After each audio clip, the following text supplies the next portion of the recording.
Palestine Action is made up of different people with different ideas. Our common goal is what unites us. Our common goal is that we shut down Elbit Systems. Elbit Systems are the manufacturers of 85% of the Zionist military's apparatus. Whether that's drones or land munitions, Elbit Systems are the ones who are producing it.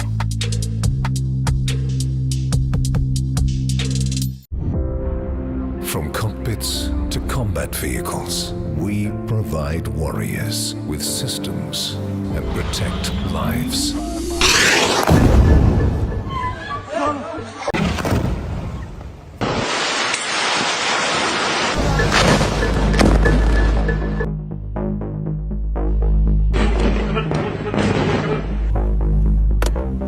Roger. One shot. I have another one shot. Hey, مرمي.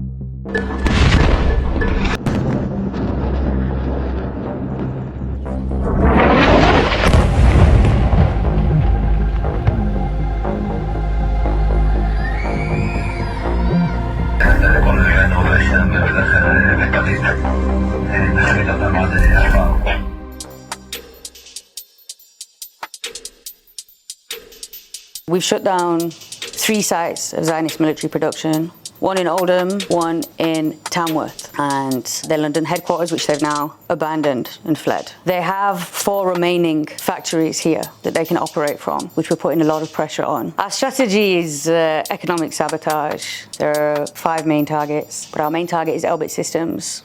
They are considered by the IOF and by their own CEO and their workers is the main operating system of the IOF. So they are the manifestation of the Zionist entity here in the UK.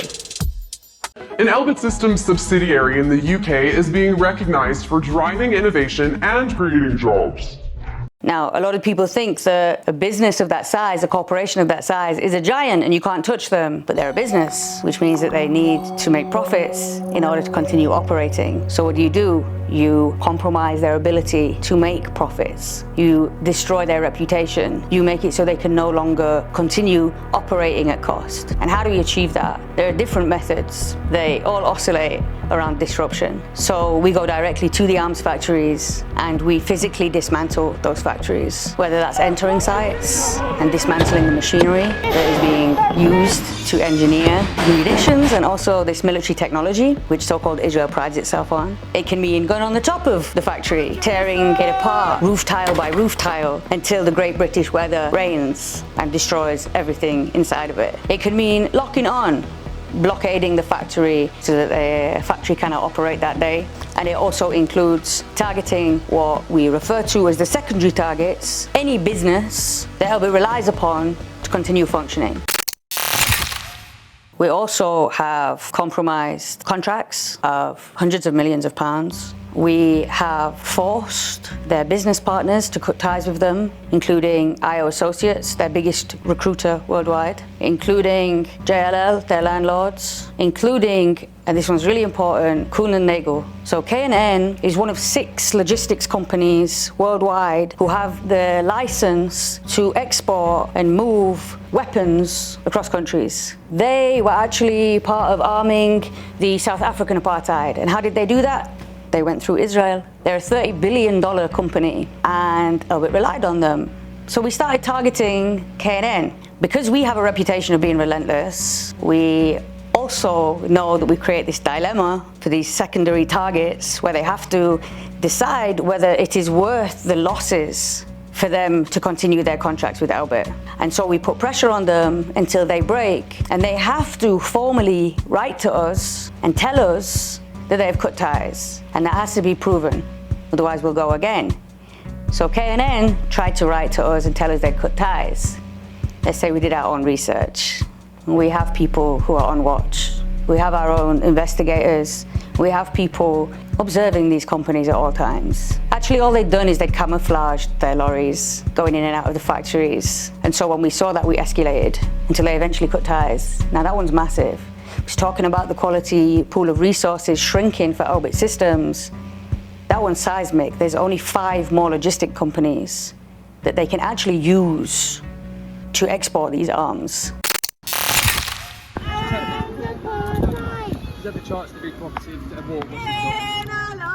On top of that, you have the state itself working against us. Israeli government officials had requested these meetings, sat down, had these correspondences with the Attorney General of the UK to discuss and strategize how to shut down Palestine Action.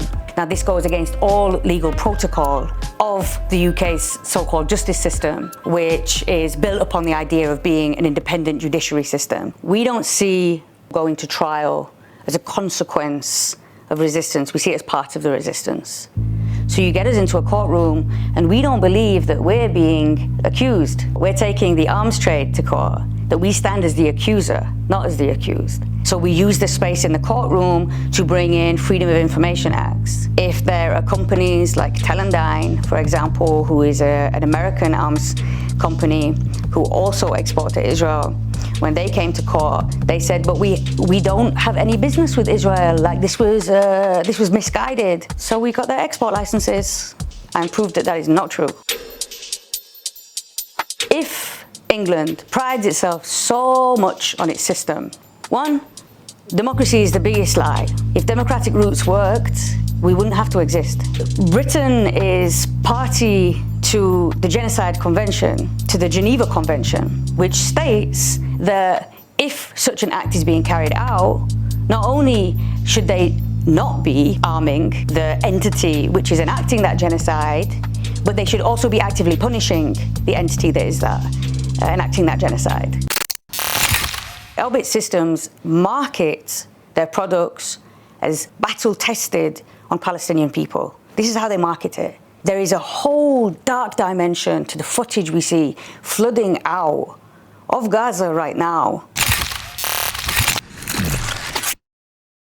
It's a marketing tool for them. You see doctors saying, we've never seen burns like this. Palestine is a laboratory for them. Once they've tested it out, and a lot of the Elbit workers go out into the field with the IOF, they come back, they improve their technologies, and then they sell it on to other regimes. So for us, the focus is again very material. It's very easy for me to sit here and describe a scene of a free Palestine. That would be really lovely. But for Palestine Action, it is about how we do that. Yeah, we have to be so focused on what the goal is. So no matter whether we have different ideologies within the movement, we all have the same focus, which is you stop Elbit Systems, who are producing 85% of the IOF's military apparatus, you stop them from functioning.